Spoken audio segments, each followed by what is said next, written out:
watched this movie, I was probably the only like teenager in there. Like there were lots of parents, lots of kids, and kudos to a movie that can really pull off mature jokes in a kids movie because I was the only one laughing.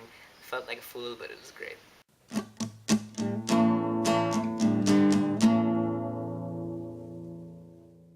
Mr. Peabody and Sherman is directed by Rob Minkoff, written by Craig Wright, and features the voices of Ty Burrell, Max Charles, and Ariel Winter.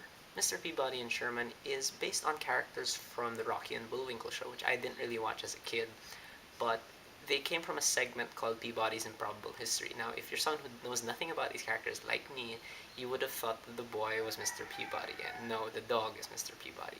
Mr. Peabody is pretty much like the smartest, most talented dog like in the universe. Like they never explain why he can talk and stuff, but that we don't care about that. So he's like this genius inventor and scientist and Olympic gold medalist and stuff. And he decides to adopt this boy named Sherman. And this plot is pretty much Mr. Peabody trying to kind of show himself and other people that he really deserves to be this boy's father. While on the other side of the coin, Sherman, who gets into a fight with this girl named Penny at school, they end up kind of activating the Wayback, which is Mr. Peabody's time travel machine, and they start causing like chaos in history. So Mr. Peabody, Sherman, and Penny have to kind of fix history. Now there are kids movies and there are family movies. The way I distinguish between these two is that family movies for me are the movies that are entertaining to kids but have like a really really profound like deeper meaning to it. And those movies are like Toy Story, the Lego movie I think is really like that. Mr. Peabody and Sherman is definitely more of a kids movie. There is deeper meaning to it. There's a message about fatherhood and family, but as it is very light and it's a very fun, watchable movie. Definitely, I had fun watching this, and it is kind of like a cool intro to history for kids. And in terms of animation, DreamWorks has been kind of unbalanced for me because they usually do environments really really well, especially like in the Croods. The environments there just blew my mind, but their character models aren't necessarily the best because they all do end up kind of looking the same and not very creative in my opinion at least. And same thing here, Mr. Peabody and Sherman, like the character models aren't necessarily anything we haven't seen before. They don't really move differently or anything, but the environments here are still really really great. Surprisingly, we get lots of big wide shots of these nice locations in history. And that's one cool thing that this movie has going for it, the fact that it uses so many different environments. You can tell that they're just having so much fun with like dynamic elements of this movie, and that's why the humor here is super fast paced, and it's actually very very smart in my opinion. Again, like I mentioned, there's a couple of really smart adult jokes in there that are hilarious, and there are lots of pop culture references too, especially the one about Spartacus. That was really funny.